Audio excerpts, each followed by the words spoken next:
مجموعی طور پر 9 جن کے خلاف مقدمہ درج ہے. اس میں NCCI کے ایڈیشنل ڈائریکٹر سرفراز چودھری. یہ سرفراز چودھری وہی ہیں جو وہ ڈاکٹر عفان نہیں ہے، وہ جگر میدے والے، وہ سموسے سے جنہوں نے شہرت حاصل کی تھی. ان کے ویلاگ میں بھی کسی جگہ میں نے دیکھا کہ سرفراز چودھری صاحب اس طرح سے گفتگو کر رہے تھے اور سموسے والے ڈاکٹر صاحب کچھ انہیں یوں ان کی وجہ شہرت بتا رہے تھے کہ یہ بڑی پہنچی ہوئی شخصیت ہے، تہجد گزار، نمازی، پرہیزگار، لیکن ان کے حالات کیا نکلے ڈکی بھائی نے ایکسپوز کر دیے.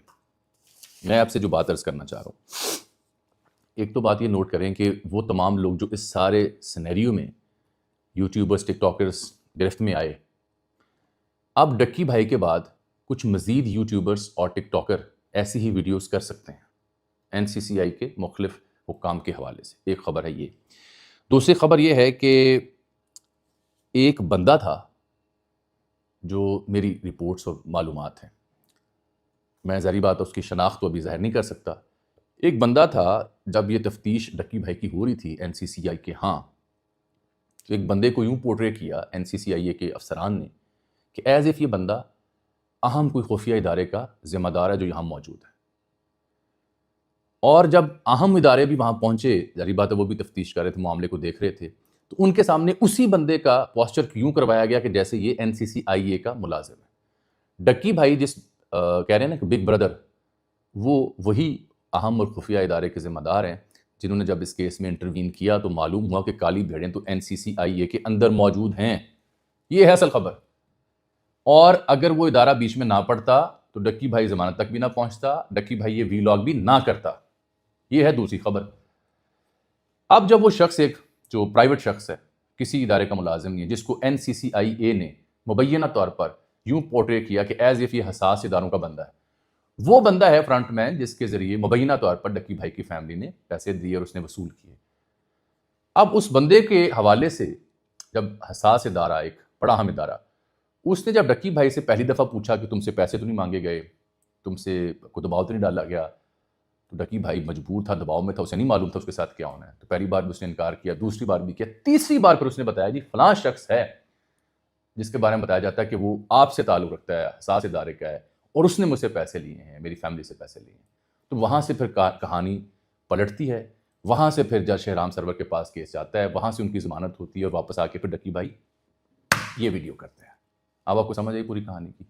تو یہ کالی بھیڑیں اس ادارے میں ہیں جن کو اب 8-9 بندے تو لاہور سے ہیں، 12 بندے اسلام آباد سے ہیں. NCCI کا رد عمل بھی ہے، وہ بھی مجھ پہ فرض ہے کہ میں بیان کروں. وہ یہ کہتے ہیں جی کہ بدعنوانی افراد کرتے ہیں، ادارے نہیں کرتے. اپنے افسران کے کسی بھی قسم کی بدعنوانی کے خلاف ہمارا زیرو ٹالرنس ہے. میرٹ کے مطابق تفتیش آگے بڑھی ہے. میں نے ان کا موقف بیان کر دیا ہے. یہ ڈکی بھائی کی کہانی میں نے آپ کو بیان کر دی ہے کہ کیسے معاملہ یہاں تک پہنچا ہے. اب آئے تھے نمبر 2 موضوع آج کا جو ہمارا ہے. وہ موضوع جڑا ہے موجودہ سیاسی منظرنامے کے حوالے سے. دیکھیے -1 آج کی جو نئی پوسچرنگ ہے پچھلے 3-4 دنوں کے ہنگامہ خیزی کے بعد، پریس کانفرنس، ٹویٹس، جلسے، جلوس، دھمکیاں، ان سب کا خلاصہ جمع کیا جائے تو میں جو آپ سے 2-3 دنوں سے گزارشات کر رہا ہوں وہ عین اسی مطابق چیزیں آگے بڑھ رہی ہیں، اور that is quite unfortunate by the way. اب -1 مثلاً فیصل واٹا صاحب، آپ کو پتہ ہے پہنچی ہوئی شخصیت ہیں، وہ یہ بتا رہے ہیں کہ -1 نہیں تو پوری PTI مائنس، اب 1 انچ بھی برداشت نہیں کیا جائے گا. ٹھیک ہو گیا. یہ ان کی مراد -1 سے یہ ہے کہ اگر PTI عمران خان صاحب سے جدا ہوتی ہے یا ان کو مائنس کرتی ہے تو PTI کا وجود رہ سکتا ہے. اب اس کا جواب ہے کیا یہ ممکن ہے؟ یہ جواب دینے سے پہلے ذرا مزید سن لیں. طلال چودھری صاحب ہیں وزیر مملکت برائے قانون، ان کی ذرا سٹیٹمنٹ سن لیں. وہ کہتے ہیں جی اب مذاکرات کی دعوت نہیں دی جائے گی، اب بد زبانی کرنے والا پارلیمنٹیرین ہو یا کوئی اور، اس کی زبان کھینچ لی جائے گی، اب بڑیالہ کے باہر تماشا نہیں لگنے دیا جائے گا. امن و امان کی صورتحال ہوئی. اب دس از دی موسٹ امپورٹنٹ سینٹینس جو کہ میں ابھی آپ کے سامنے ریپیٹ کرنے جا رہا ہوں. موجودہ سیاسی منظرنامے میں حکومت کیا کر سکتی ہے، اس سلسلے میں طلال چودھری صاحب کی یہ اسٹیٹمنٹ، وزیر مملکت ہیں داخلے کے، وہ آپ کو میں ریپیٹ کر کے پڑھ کے سنا رہا ہوں. طلال چودھری صاحب کہتے ہیں امن و امان کی صورتحال ہوئی اگر وہاں اڈیالہ کے آس پاس، تو پھر وہاں کے قیدی کو وہاں منتقل کیا جائے گا جہاں وہ محفوظ رہ سکیں. وہ جو کہانیاں تھیں نا کہ انہیں نکال کے کسی دور دراز مچ جیل یا کسی اور علاقے میں منتقل کیا جا سکتا ہے، اس کی انٹیمیشن بھی وزیر مملکت برائے داخلہ نے کر دی ہے. داخلہ important ministry, home ministry, interior ministry, اس کے اندر یہ چیزیں آتی ہیں. تو انہوں نے یہ وارننگ سائن کہہ لیں، دھمکی کہہ لیں، انٹیمیشن کہہ لیں، وہ کر دی ہے. اور میری اطلاع کے مطابق اڈیالہ کے باہر اکٹھ جلسہ جلوس احتجاج اس کی نوبت حکومت نہیں آنے جائے گی by hook and by crook. Islamabad کی جانب ڈی چوک کی جانب مارچ اگر ہوا تو تصادم کی خدشہ ہے. مین وائل پی ٹی آئی وہاں پہ میں نے کل بھی عرض کیا تھا پی ٹی آئی کے پی میں 10-15 دن موسم گرمائے گی, جلسے جلوس ہوں گے. کوہاڑ میں اگلا جلسہ ہے, وہاں ٹمپریچر بڑھے گا. گورنر راج کی کہانیاں ابھی بھی ریلیونٹ ہیں, چاہے آپ سن لیں فیصل کریم کنڈی کو, چاہے آپ سن لیں شیر افضل مروت کو, لیکن that will not be a solution. Talal Chaudhry صاحب کے علاوہ آپ اگر اطاعت آڈر صاحب کو بھی سن لیں تو وہ بھی مور اور لیس کچھ ایسی ہی گفتگو کرتے ہوئے میں دکھائی دے رہے ہیں, جس کا میں نے ابھی آپ کو حوالہ دیا ہے. اطاعت آڈر صاحب کہتے ہیں جی کہ اگر پی ٹی آئی والے کہیں کہ وہ بانی تحریک انصاف یعنی عمران خان صاحب کے بیانیے کے ساتھ نہیں تو ان سے بات ہو سکتی ہے, اور وزیر اعلیٰ کے پی اڈیالہ آئے تو انہیں واپس جانے کا کہا جائے گا. سہیل آفریدی کو پہلے ناکے سے ہی واپس بھیج دیا جائے گا. بانی پی ٹی آئی کی بہنیں آئیں تو ان کی گرفتاری کو بھی خارج از امکان قرار نہیں دیا جا سکتا. میری ریسنٹلی میری حفیظ اللہ نیائی صاحب سے مختصر گفتگو ہوئی ٹیلی فونک. تو نیائی صاحب کو بھی خدشات ہیں کہ ان کے اہل خانہ یا خان صاحب کی جو بہنیں ہیں ان کی گرفتاریاں ہو سکتی ہیں, لیکن نیائی صاحب کا یہ ماننا ہے کہ اس سب کے بیچ اگر ایک شخص جو گرفتار نہیں ہوگا تو وہ علیمہ بی بی ہیں, باقی لوگوں کی گرفتاری ہو سکتی ہے. اب یہ انہوں نے کیوں بیان دیا یہ آپ تبصرے میں مجھے واضح کیجیے گا, آپ کی اپنی رائے اس میں کیا ہے. تو یہ ہے حکومت کی اسٹیٹڈ پوزیشن پی ٹی آئی کے حوالے سے. اب سوال یہ پیدا ہوتا ہے کہ کیا -1 ہو سکتا ہے؟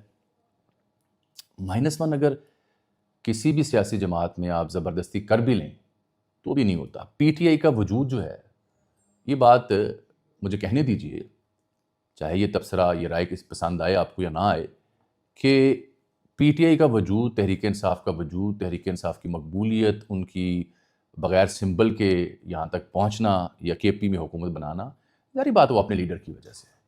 لیڈر اگر نہ ہو تو کون پی ٹی آئی, کون سہیل آفریدی؟ اسی طرح سے اگر نواز شریف صاحب نہ ہوں تو کون نون لیگ؟ اسی طرح سے اگر بھٹو صاحب کا نعرہ نہ ہو تو کون سے بلاول صاحب, کون سے زرداری صاحب, کون سی پیپلز پارٹی؟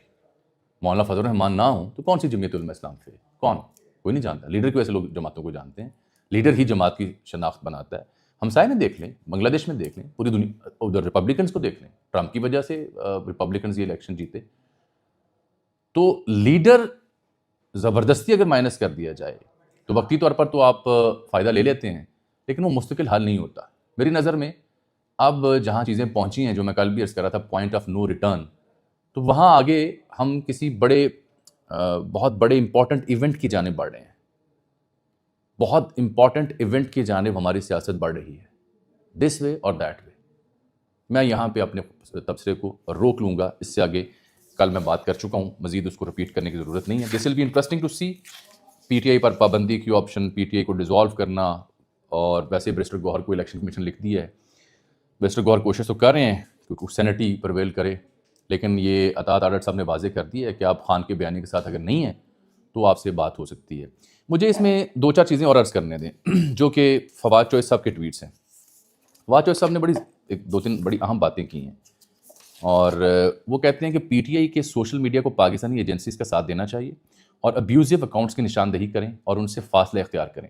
عمران خان اور تحریک انصاف کے لیے آپ کے دل میں ذرا بھی جگہ ہے تو یہ کام کریں اور عوام اور اداروں کو پاکستان کے مفاد میں اکٹھا کرنے کی ذمہ داری ادا کریں. یہ بات پی ٹی آئی کے جذباتی ورکر سپورٹر کو سمجھ نہیں آتی. جتنا نقصان باہر بیٹھے یوٹیوبرز یا باہر بیٹھے اکاؤنٹس نے بہت ہی ہارڈ ہٹنگ اور ذاتیات پر مبنی جو بیانیہ ہے وہ اختیار کر کے پہنچایا, وہ کسی اور نے نہیں پہنچایا. اگر یہ ایلیمنٹ تھوڑے دھیمے ہوں تو ہو سکتا ہے کہ وقت کے ساتھ ساتھ تھوڑی سی کشادگی اور تھوڑا سا پوائنٹ آف نو ریٹرن سے واپسی کی گنجائش نکلے. فی الحال مجھے اس کی امید نظر نہیں آتی. میں آگے چلتا ہوں. ایک اور بڑی اہم خبر ہے جو کہ جڑی ہوئی ہے پاکستان کے, جیسے میں نے کہا پی ٹی آئی, اور اگر پی ٹی آئی خان صاحب کو بیانے کے ساتھ نہیں تو جہاں یہ بات ہوئی ہے وہاں پاکستان کی آج ریاستی سطح پر بڑی اہم اسٹیٹڈ پوزیشن آئی ہے. آپ کو یاد ہے سی ڈی ایف صاحب نے آج فیلڈ مارشل آرمی چیف نے تینوں مسلح افواج کے افسران سے خطاب بھی کیا, اور جو نیا قائم ہونے والا ڈیفنس فورسز ہیڈ کوارٹر ہے اس کے اوپر گفتگو کی. وہاں 2 باتیں انہوں نے کی, ایک انڈیا کے حوالے سے اور ایک افغانستان کے حوالے سے. تو یہ اگر میں یہ کہوں کہ اسٹیٹڈ پوزیشن آج پاکستان کی through field marshal chief of defence forces army chief آئی ہے, وہ یہ ہے کہ طالبان رجیم جو کابل میں ہے اس کو 2 ٹوک پیغام دیا گیا ہے کہ یا تو وہ پاکستان کے خلاف سرگرم جو ٹی ٹی پی فتنۃ الخوارج ہے ان کا ساتھ چھوڑ دیں یا اپنے انجام کے لیے تیار ہو جائیں. Choose one thing. یہ پاکستان نے ریاستی سطح پر انتہائی امپورٹنٹ پلیٹ فارم سے واضح پیغام انہیں دے دیا ہے کہ یا تو آپ ٹی ٹی پی کے ساتھ ہیں یا ہمارے ساتھ ہیں. اور ثبوت شواہد کئی بار مذاکرات کے اندر ان کی رجیم کو دیے گئے، لیکن وہ عملی طور پر اقدامات کرنے سے قاصر ہیں یا کرنے سے انکاری ہیں ڈیو ٹو دلی کی پراکسیز وہاں پہ ان کی چائے چھتر میں کام کر رہی ہیں. اور یہ ڈھکی چھپی باتیں نہیں ہیں، بلکہ اب تو طالبان رجیم ٹی ٹی پی کو دہشت گرد جماعت ماننے کو بھی تیار نہیں. حالیہ کچھ انٹرویوز آئے منظر عام پر، آپ دیکھ لیجیے گا سوشل میڈیا کے اوپر. یہ بات اس لیے اہم ہے کہ جو لوگ اعتراض کرتے ہیں نہیں جی پاکستان کی غیر ضروری یہ ڈیمانڈز ہیں، نہیں. آج بی بی سی اردو کے اوپر آپ جائیں، جو نمبر 1 سٹوری ہے مقبول ترین میں، وہ یہ ہے کہ افغانستان میں چھوڑا گیا امریکی اسلحہ طالبان کا دفاعی ڈھانچہ بن چکا ہے. یہ امریکی رپورٹ کے انکشافات ہیں جو یہاں پہ special inspector general for Afghan reconstruction SIGAR نامی جو ادارہ اس نے اپنی تازہ رپورٹ میں بتایا ہے کہ امریکہ نے 20 برس تک جاری رہنے والی افغان جنگ کے دوران افغانستان کی تعمیر نو پر 144 ارب ڈالرز خرچ کیے. لیکن اس رپورٹ کے مطابق 2021 میں افغانستان سے اچانک انخلا کے دوران امریکی اور اتحادی افواج اربوں ڈالرز کا اسلحہ وہاں چھوڑا ہے جو اب طالبان حکومت کے دفاعی ڈھانچے کا اہم حصہ ہے. یہی نہیں، یہی اسلحہ ٹی ٹی پی کے ہتھے بھی چڑھا ہوا ہے جو پاکستان کے خلاف استعمال ہوتا ہے. کتنا اسلحہ ہے؟ 7 ارب ڈالر سے زائد مالیت کا اسلحہ ہے جو یہاں چھوڑ کے آئی ہے امریکی سرکار. 2450 امریکی فوجی ہلاک ہوئے تھے اور 20 سے زائد زخمی ہوئے تھے، اور ان 20 برسوں کے دوران فوجی انفراسٹرکچر کے اوپر 31 ارب ڈالر انہوں نے خرچ کیے تھے. 7 ارب ڈالر کا فوجی ساز و سامان وہاں چھوڑا گیا ہے جس سے اب طالبان استفادہ کرتے ہیں. اور بی بی سی کا یہ مضمون آپ ضرور پڑھے گا تاکہ آپ کو سمجھ آ سکے. سو یہ صورتحال ہے افغانستان کی اور پی ٹی آئی کی، بھارت کی، ہماری قومی سیاست کی. اس بیچ میں نے دیکھا ہے کہ شہباز گل کے میرا خیال ہے یوٹیوب کے اوپر ویڈیوز ان کی ڈیلیٹ ہو گئی ہیں. کوئی 1.46 ملین میرا خیال سبسکرائبر ہے، کوئی 33 ویڈیو باقی رہ گئی ہیں، باقی ساری ان کے یوٹیوب چینل سے اڑ گئی ہیں. تو ان کے جو مخالفین ہیں وہ سمجھتے ہیں کہ چونکہ محسن نقوی صاحب ایکٹیو ہوئے ہیں شہزاد اکبر اور عادل راجہ کی حوالگی کے لیے برطانیہ، شاید اس لیے شہباز گل نے وہ ویڈیوز ڈیلیٹ کی ہیں. اور جو شہباز گل کے حامی حلقے ہیں وہ کہتے ہیں نہیں جی وہ کوئی ہیک کر لیا گیا تھا چینل، اور ہمارے پنجابی چینل پہ وہ تمام ویڈیوز موجود ہیں. بہرحال جو بھی ہے، برطانیہ کے ساتھ تو نیگوسیشن پاکستان کی جاری ہے محسن نقوی کے ذریعے. بڑے انٹرسٹنگ ڈیز آگے آنے والے ہیں. شواہد جو دیے جا رہے ہیں کیا ان کی بنیاد پہ برطانیہ پاکستان کو ان دونوں کی حوالگی کرے گا یا نہیں، دس ول بی ویری انٹرسٹنگ. دوسرا ابصار عالم صاحب اور عطا تارڑ صاحب کا معاملہ زیر بحث ہے. آپ نے ابصار عالم صاحب کا ٹویٹ دیکھا ہوگا. عطا تارڑ صاحب بھی لگے ہوئے ہیں، نون لیگ کا سوشل میڈیا سیل بھی لگا ہوا ہے. میں صرف ایک بات کر سکتا ہوں، ابصار عالم صاحب کی سیاسی رائے کسی کو پسند ہو یا نہ ہو، لیکن ایک متانت والے شخص ہیں، ایک بھلے سلجھے ہوئے پڑھے لکھے صحافی ہیں. سیاسی رائے جو بھی ان کی ہو وہ ان کی مرضی ہے.